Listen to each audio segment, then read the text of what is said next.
Okay, welcome back to the Luca Mele show. I have a very special guest today. His name is Demetrios Angelis. Hey, Welcome to the show, man. hey, nice to meet you. Thanks for having me here. But you can call me Jim. Everybody calls me Jim, Yeah, or Jimmy is fine. Jim. Yeah, Okay, Jimmy. So you have here today your book, The Ottawa Way. that's right. Now, if you're watching this for the first time, you probably haven't seen all the information I've shared on Jim online, which I just started today actually, but this will come out in a week or so. Jim was falsely accused of murder. A bias against males in this society, the system, it's broken. Myself and others have experienced similar matters, but we're here to hear Jim's story. So, do you want to get into how it all happened right away, or do you Sure, want we to can do that. maybe do a little past leading into that? Well, I'll give you a bit of a intro, I guess. So I was born in Canada to immigrant parents from Europe. They came here, that's like everybody else did, for a better life. And I was born here, and my brother shortly after that. And they encourage you to go get a university education, get a good job, start a family, and that's what I did. Yeah. So, you know, we're sort of the traditional conservative European family from Greece and Mediterranean. So I did. So I finished my education. I was a nurse. I had to change jobs for health reasons and got an office job. I went back to university, got an office job with the government in Health Canada, Right.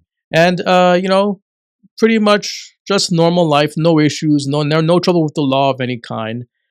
I got married, started a family, had two kids, a son and a daughter. My daughter is the older one, and I the woman I chose to be my wife and mother of my children, the family came across as being very nice, very conservative, traditional family with family values. But I got married, and then we had kids a number of years after. They were starting to notice some changes in her and in our relationship. Mhm. And I found out slowly, bit by bit, some of the dark um, issues that her parents had in their marriage. Mhm. So, and I didn't know about it and these signs started appearing in my own marriage. I would say just around the time after our firstborn was born, my daughter, our daughter, and Nikki. So, what I found out over time, and this is after our daughter was born, was that my own mother-in-law was very domineering, controlling, and at times violent with my father-in-law. Ooh. And uh, it happened with them at that time when my oldest sister-in-law was born. So now what happened with my situation was the pattern had continued. Right. So here I am with a newborn, and I'm noticing changes in my wife's behavior towards me, and to a certain extent to our own child. Mm. And so there was one violent incident, and after that, I really learned after that to walk on eggshells and not try to anger her or confront her too much because she had a temper. Right. And what happened was, even though the actual physical violence wasn't there, the controlling nature was still there. She wanted to know where I was at all times, where my money went from, my income went, and just sort of remain, I guess, in control of the household and of the family and of the marriage. Right. Um, and it started getting worse, and I had actually sought out um, uh, a divorce lawyer, Mm. even way before our son was born. And so this happened when our daughter was about 2.5 years of age. But our son was born. It was an unplanned pregnancy, and he was born about a year and a half after that. And I felt compelled to stay, right? Because now I've got two children with a woman, a mother who had issues, anger issues, controlling issues, and I found out after the fact that after that she had passed away, that when I wasn't home, she was actually abusive towards the children, especially our daughter. So, one out of the blue, one time, this was like back in 2008, uh, actually April. This was about 4 days before our daughter turned 8. She came with a guy to try and kidnap our 3-year-old son. And I knew this guy. I recognized him because he was one of her former classmates in university. And I always knew that she had somebody else. She had somebody else on the side. Didn't know exactly who it was. But the day that he walked through the door to take my son and his passport, I put two and two together, figured, okay, this is the guy she must have had for many, many years before. And now here he is entering our actual home and being a danger to my son, but also to me. And so my first response was to call 911 and get help from the police. Yeah. It took them a long, long time to get there. And when they finally did, they just wanted to dismiss the whole issue as a domestic dispute, as opposed to an attempted child abduction. And left it at that, and told me if he even tried to get me out of my own house. He said, look, if you're not happy with the situation, leave. I said, but I'm the one who called you for help. They came into our home and to take the 3-year-old, my 3-year-old son and his passport. And this guy was not born or raised in Canada. He was born over, I think, in the Middle East somewhere. And that was concern for me because Canada doesn't have any agreement, international agreement with those countries in the Middle East in terms of returning abducted children. So the police officer didn't seem to really care. He says, if you don't like it, okay, fine, I won't force you out of your own home, but you better go and start the divorce process, which is what I did. So I went and started the divorce process. My lawyer served her with divorce papers. She didn't respond very well. And in fact, she didn't want to go to court to determine child custody arrangements and division of assets. She was making more money than me, and she was afraid to lose both, not only custody of the children, but also her income. She was someone who was very, very attached with her income and didn't really like spending it. And the fact of paying me child support and alimony was something that didn't sit well with her. Yeah. I even brought her to our priest in his office so he can try and mediate the situation. And it didn't work very well because she wasn't interested in any mediation, any sort of civil separation. I literally had my divorce lawyer had to subpoena her to actually go to court so we can start the divorce process. Goodness. So, during this time, she doesn't want to leave the apartment.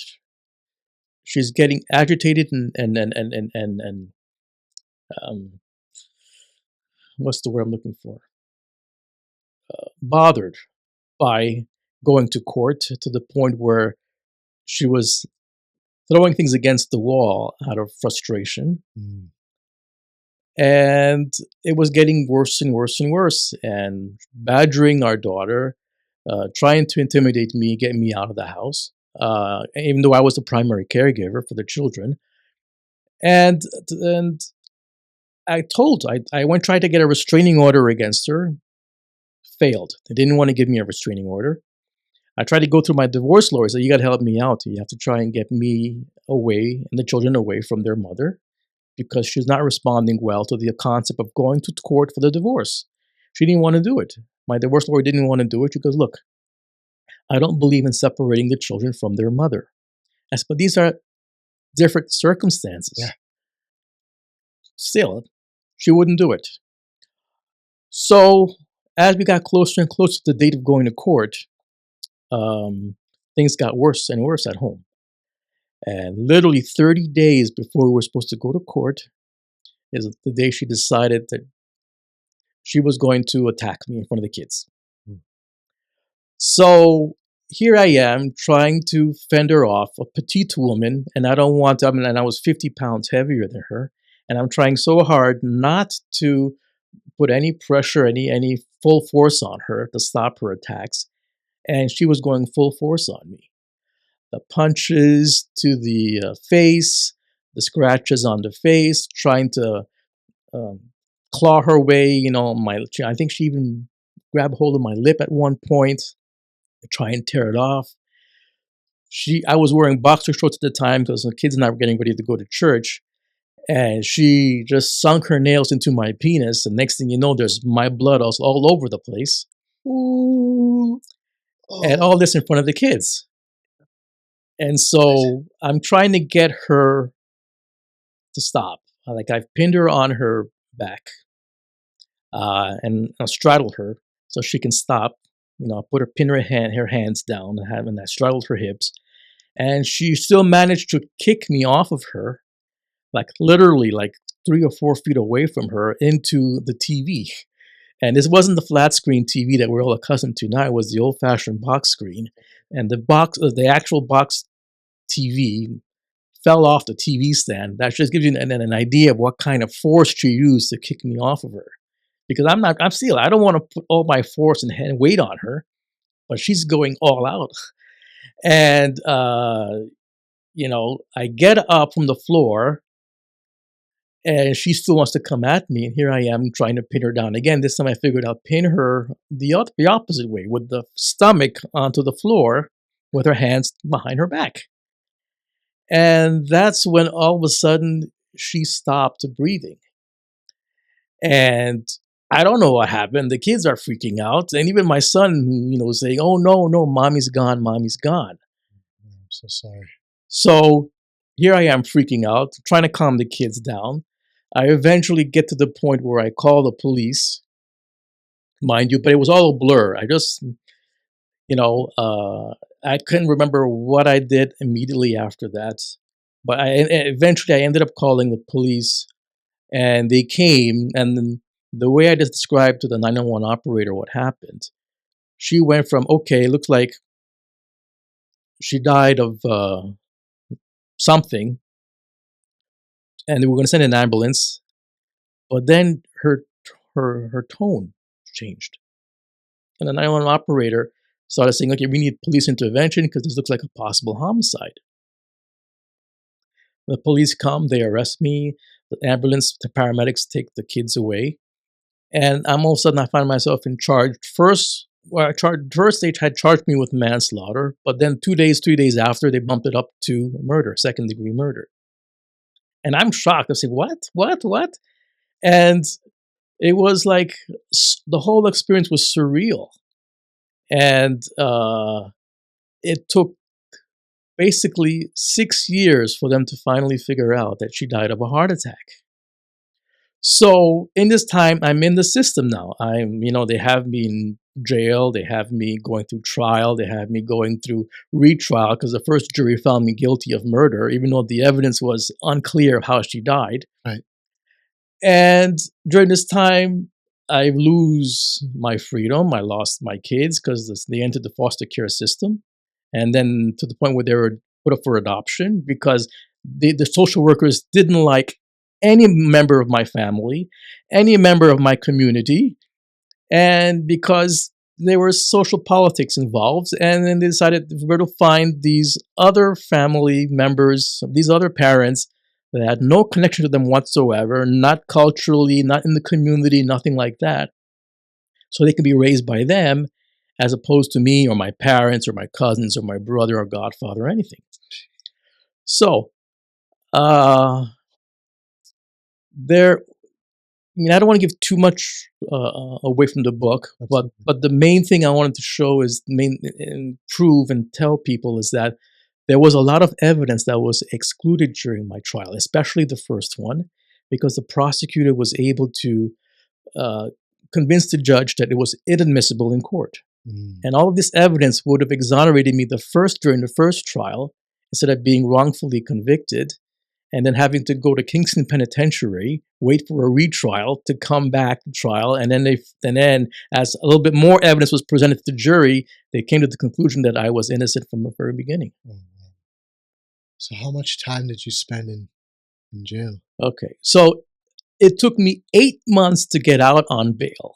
8 months. Nowadays, people get out within 2 or 3 days or a week at most. It took me 8 months because they were trying to prove that I was, a flight risk, just because I have family outside of Canada and I had a passport. They said that, I would be, I wasn't really a danger to society, because that's the other condition. The third condition to get out on bail was if by being released, people would lose confidence in the justice system, right? So they figured, oh, if you release this wife killer, oh, think of all the women out there going to say, oh, we can't trust the justice system anymore. You just released the guy. And I didn't even go to jail. I didn't even go to trial yet. I was at this point just accused, but not proven guilty. So 8 months waiting to get out on bail. I finally get out on bail. They kept me home for about a year and a half, which was basically stay at home, and I can't get out unless I'm with my father, because he was my surety. House arrest. House arrest, basically, yes. And then I went to trial, got convicted, went straight to jail, and spent time in the Kingston Penitentiary about 3.5 years. So altogether, 6 years of hell. Oh my goodness. So I lose my government job, I lost my freedom, I lost my reputation, I lost my kids. And then my parents I lost all my little savings that I had on lawyers. And my parents had to sell their home to pay more lawyers to try and get me out of jail. So my mother had to declare bankruptcy. So it really destroyed 3 generations of my family. Oh my goodness. Wow. One of the evidence that I'm willing to share that was inadmissible was that my father-in-law wasn't happy with the results of the autopsy report done in Toronto by the top pathologist in Ontario, which says that it was not conclusive as to how she died. She could have died of asphyxiation, which is what the theory that the prosecutor was trying to push, right, or she would have died of something else. My father-in-law wasn't happy with that. He did his own autopsy report in Montreal, and he said, the pathologist over there said she died of a heart attack. When he presented it to the prosecutor and the investigative police officer and the social workers, they go, no, we don't agree with that. It wasn't done in Ontario. We have our own guy. And he says it's inconclusive, but it looks to him it could be strangulation. Your son-in-law strangulated your daughter. He didn't agree. He didn't agree with that. No. He wrote a letter with the help of his son-in-law to apologize to me what happened. We are so sorry what happened. We don't agree with what you're going through now. We want you to get out of the situation and continue to raise your kids. Mm-hmm. Because they knew what kind of person his daughter was, my wife was, right? I didn't get to see that letter for a year after he wrote it. Oh my goodness. Because the police and the social workers didn't want me to see it. The only reason why I discovered this letter, among other evidence, which I wrote in the book, is because with my lawyer, we went to court and says, I want access to every single evidence that you have. Every single one. I don't care if it was admissible or not. And I came across this letter written by my father-in-law saying, I'm so sorry for what happened. This is stuff that the jury never saw. This is stuff that the judges never saw. Wow. And so I got caught in this political witch hunt. And I'm willing to show, there's another piece of the puzzle that I'm willing to share with you, is that the prosecutor, she wasn't only a prosecutor, she was also the co-chair of a very powerful lobby group for domestic violence against women.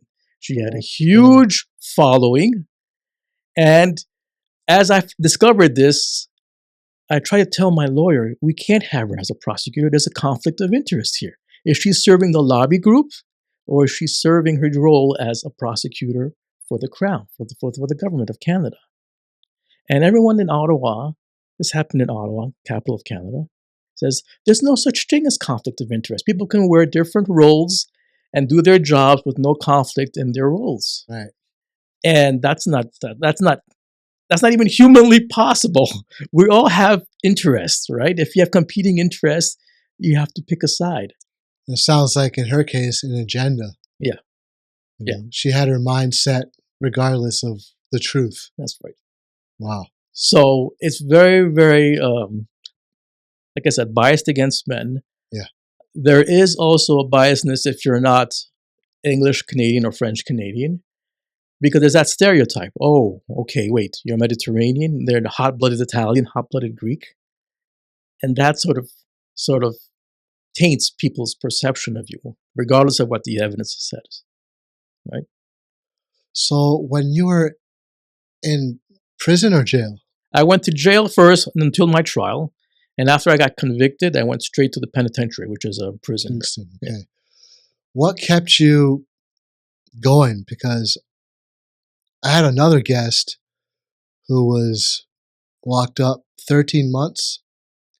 And around the 11th month, he wanted to unalive himself. Yes. He was becoming like very hopeless.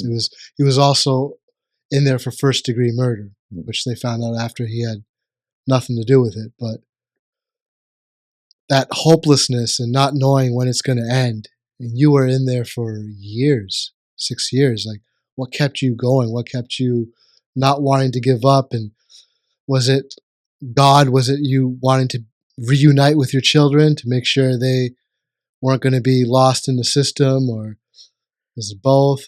Well, what was it?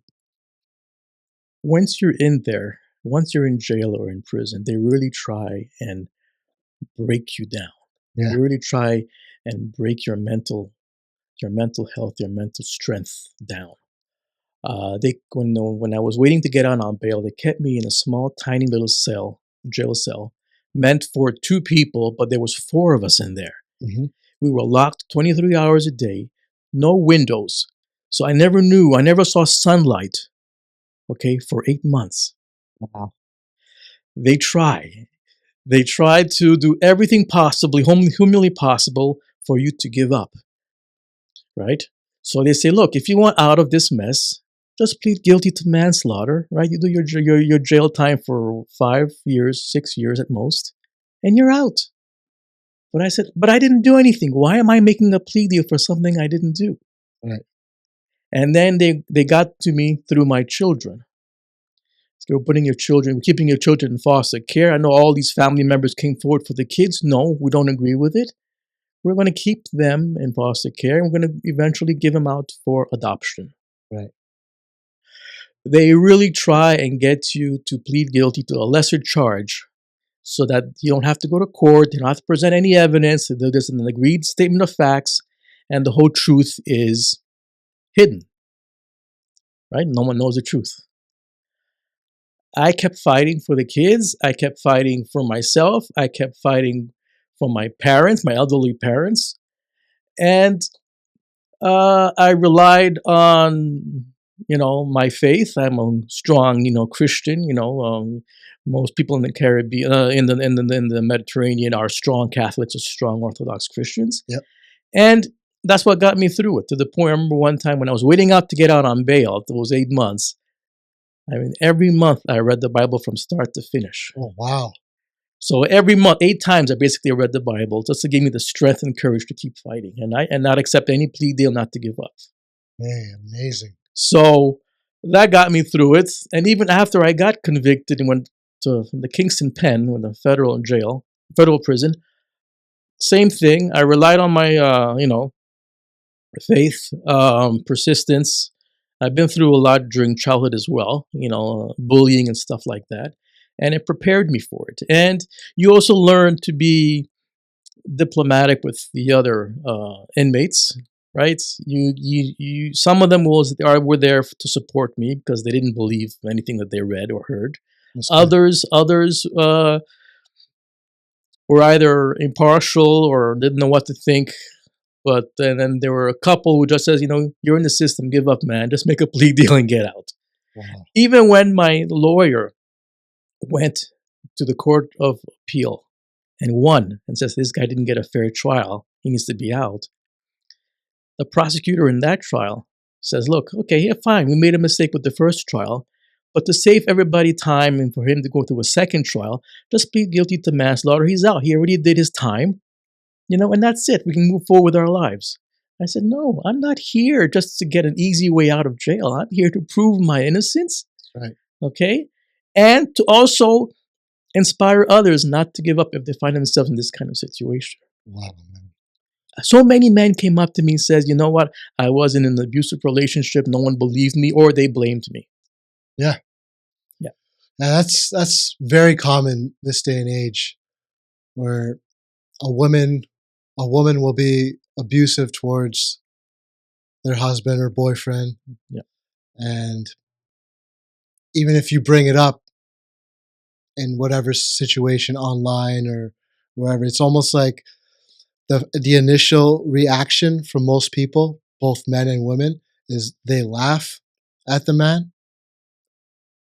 But if it was the other way around, a woman describing, hey, the guy I'm with, he has an anger problem, he's doing this, he's getting a little aggressive or a little violent,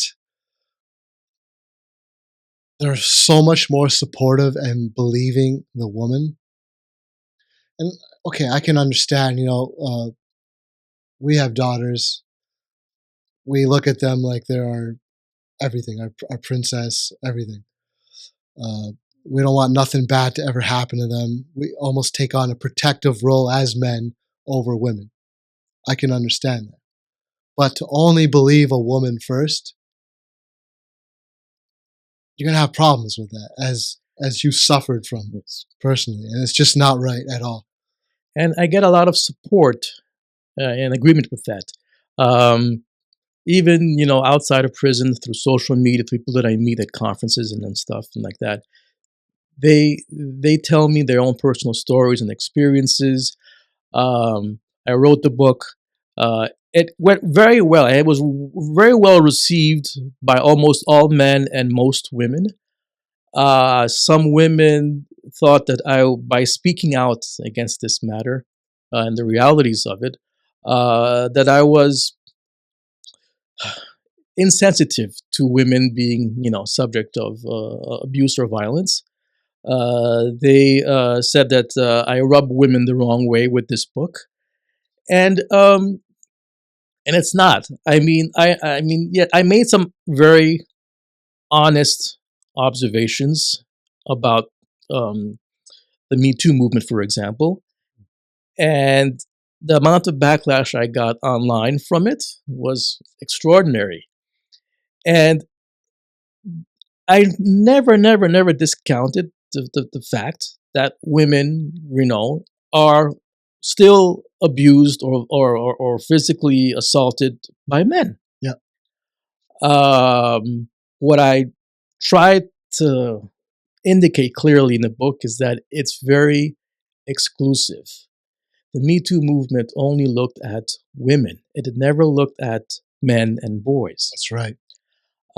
So, and it doesn't matter. I don't get discouraged. I keep talking about the issues and what's happened. What I've lately, in the past few weeks, I've actually spoken to two very influential people outside of Canada who are starting the Men Too movement. So it's hashtag Men Too, TOO. I love that. To include men, that are going through what I went through, what so many men have gone through. Absolutely. Yeah. And that's, it's like we're talking about Australia and India, both Commonwealth siblings. So you figure if it's going on there, why don't we have something here in Canada as well? Yeah.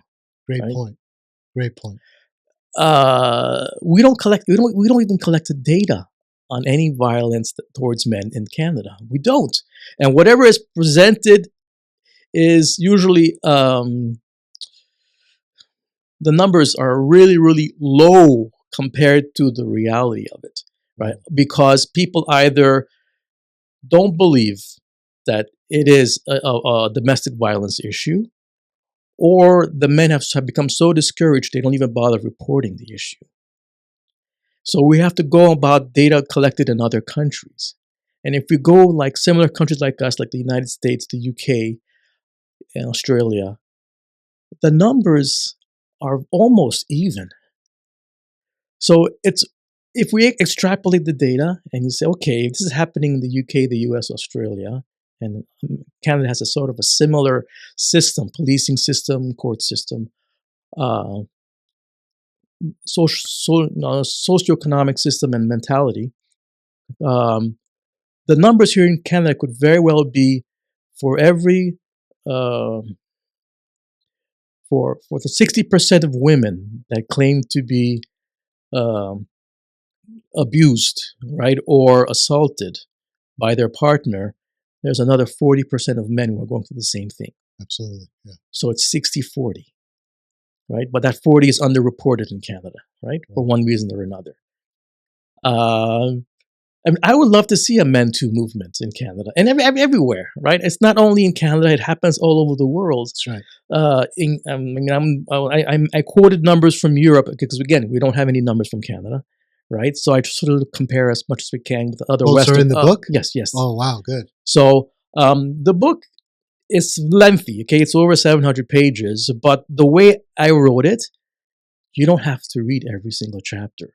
It's like there's 6 stories, and they're all interconnected by one character, which is me, right?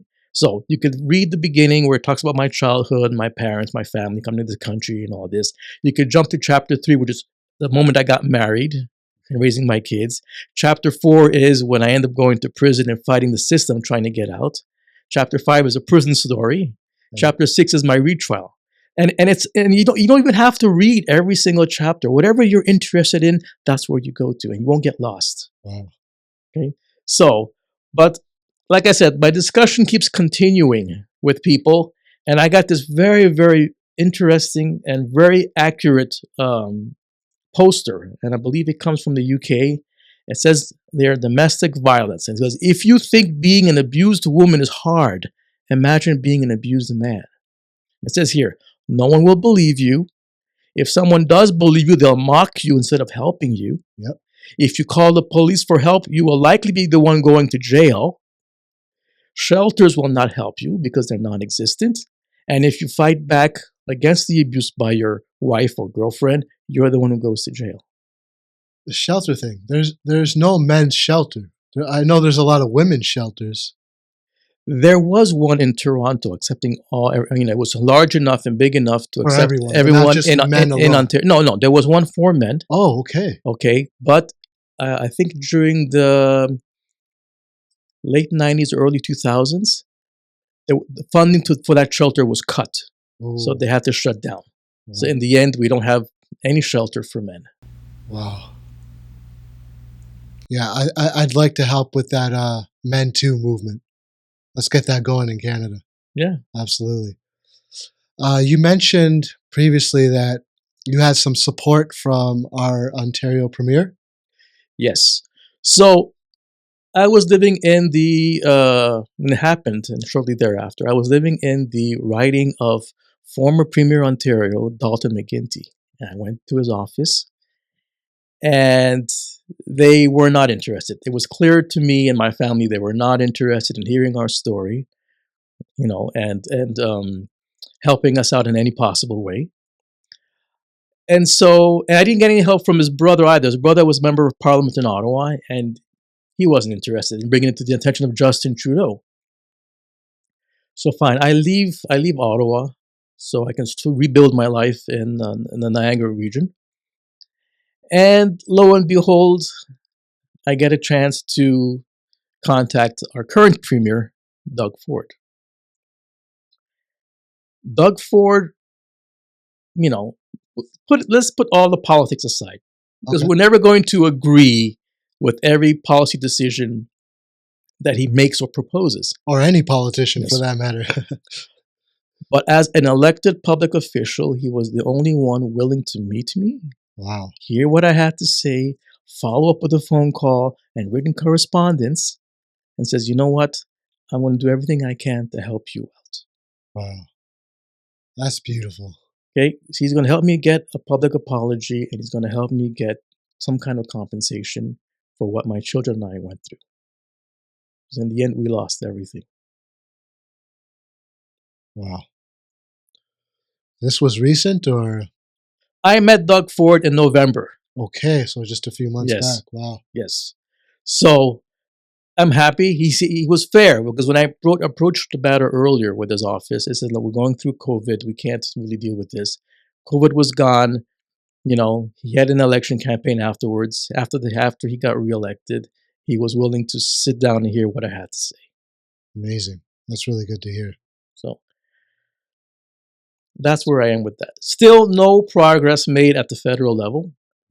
They are partly responsible because the prosecutor falls on the federal jurisdiction, right? They're not interested. The current government is not interested in hearing what I have to say or the effects of the unfair trial that I got the first time around and the damages that caused to me and my family, right? So where is your book available for anyone that's watching this story and wants to read it? So my book is available on all online bookstores Excellent. now. In other words, Amazon, Indigo. If in the States, it's Barnes and Nobles. And if you don't deal with the internet, just go to the stores, Chapters or Indigo, and say, "I want to order the book." They'll get it to you within a few days. It is available also in ebook. Okay, if you like reading it on your phone, on your laptop. And there's also available on audiobook. Oh, wow. So people who want to listen to the story while they're doing their errands or whatever, driving, you listen to it. Amazing. It is also available in Spanish. The Spanish version just came out last year, and I'm getting the French version this year and early next year in Italian.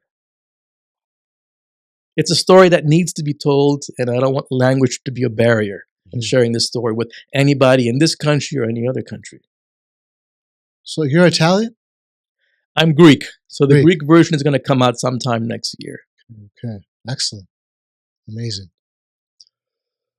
This may be maybe a weird question to ask, but do you ever pray for their mom, for her soul, for the forgiveness of her soul? So obviously she went out being pretty. Yeah. She was never really religious, and I tried to get her to be, but I was very surprised that her last words before dying was, "Oh my God." So I think at that time she may have realized that she was dying, and she maybe have seen an angel or Jesus or whoever, the afterlife. And so that's why I'm convinced I didn't do anything to her. Yeah. During the trial, this was not shared during the first trial, but my lawyer fought at the retrial to submit a letter that she was writing to herself. And in that letter, she wrote to herself that she made a lot of mistakes in her life, bad decisions. She was sorry, okay, but she was scared because now she didn't want to pay for the consequences of her bad decisions. And that she needed to stop being vain, greedy, compulsive, and controlling. And I think she realized what she was doing all those years before was wrong. And now she didn't know how to deal with it, and she was scared to go to court and pay the consequences of her bad decisions.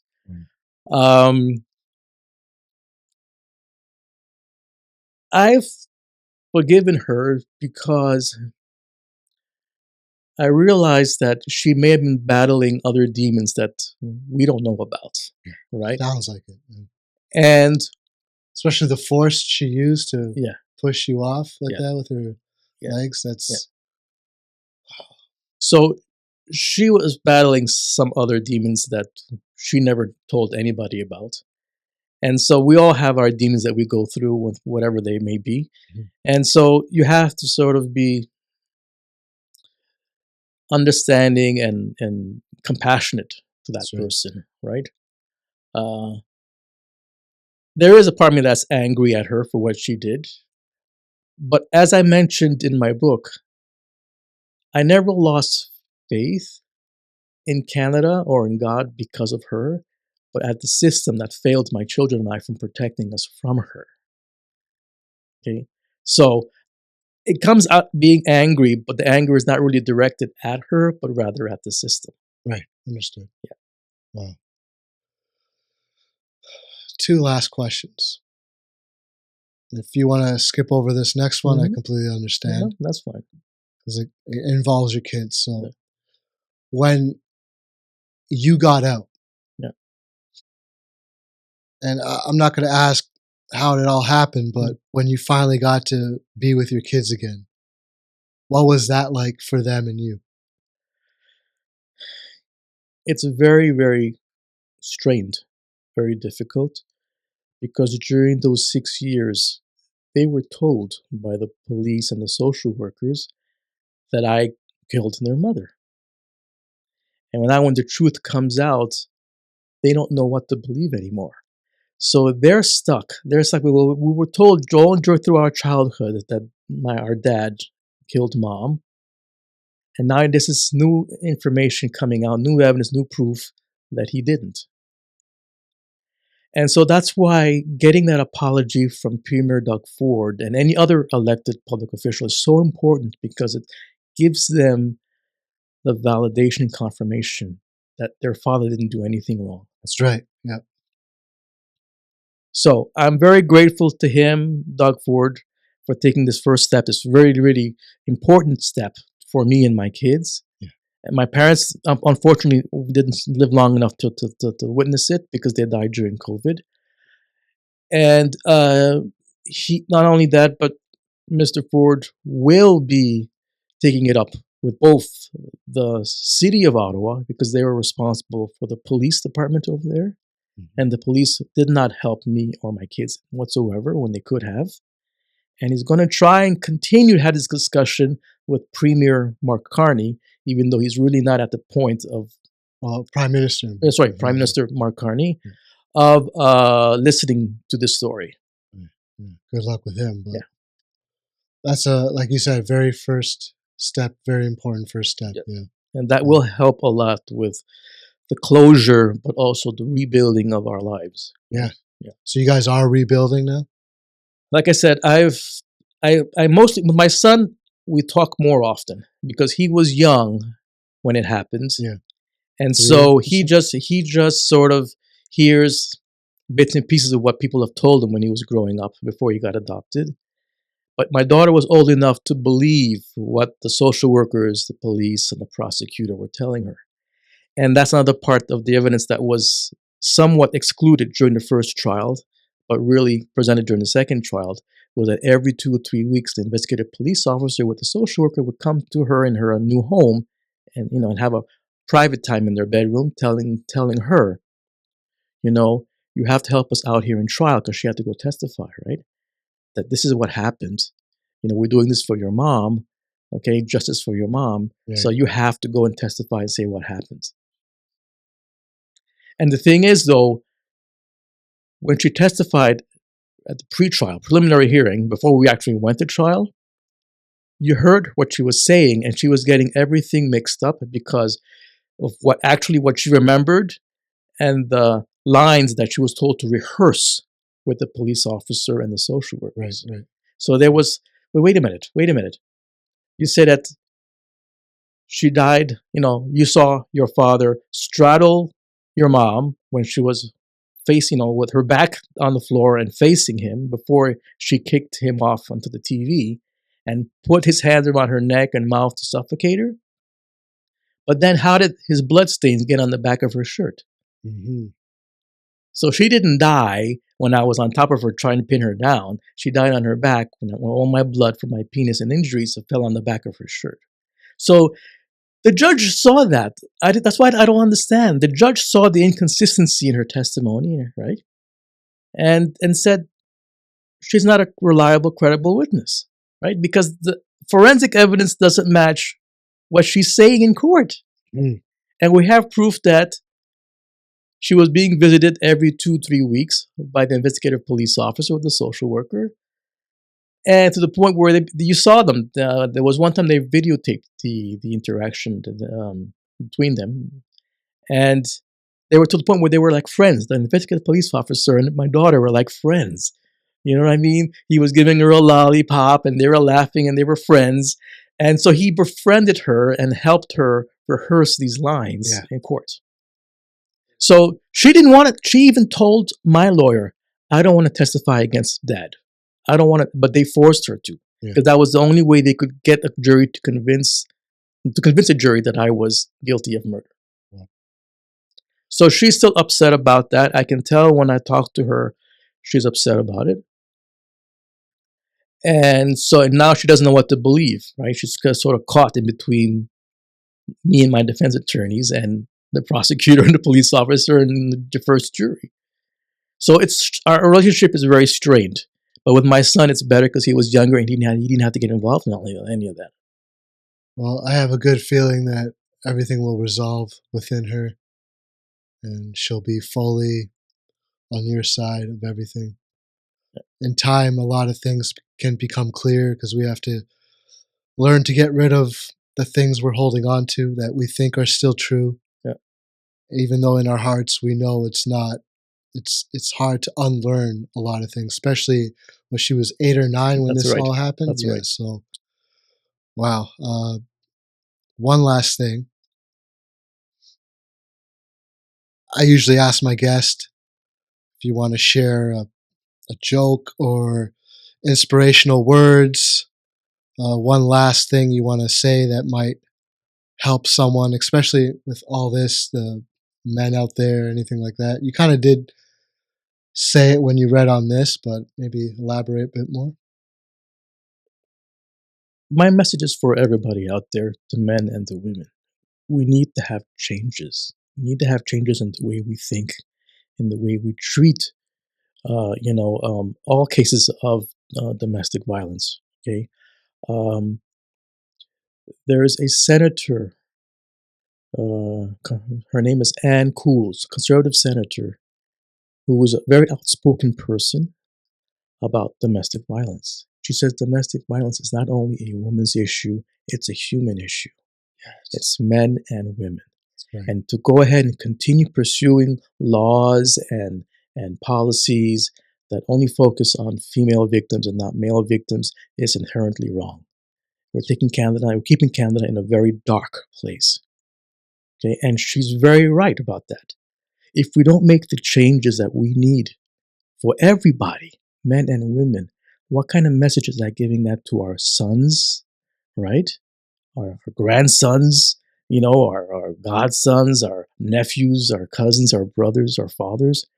We're telling them, you don't matter. We don't love you. The only ones who matter is, your sister, your mother, your cousin, your female cousin, whatever. And so that's very bad, because if men don't feel loved, valued, they end up ending their lives. They end up getting into substance abuse, whether it's alcohol, other narcotics, or they may get involved in some other risky behavior that either lands them in jail for a long time or possibly dead. Wow, that's right. Right? Well, very well said, man. I thank you so much for sharing this story. Got me choked up a bit. The strength you have and the fact that you're here doing this for all men is amazing. But also the women who love their men. Absolutely. Because my mother, she loved me and she supported me all the way, even though she was pressured to say, forget your son, he's a lost cause. She said, no, that's my son. And I know he's innocent. Well, thank you so much for coming on the show. All right, thank you. God bless you and your family. Okay, thank you. Thanks for having me so much. Thank you for watching another episode of the Luca Mele Show. Remember to go buy his book. It's called The Ottawa Way by Demetrios Jim Angelis. Yes. Look at this. You hold it up to the camera next to your face there too. There it is. Look into this one too. Huh? This one right here. Yeah, of course. You get a good thumbnail like that. Great. All right. Thank you, everyone. Appreciate it. God bless. Thank you. Wow.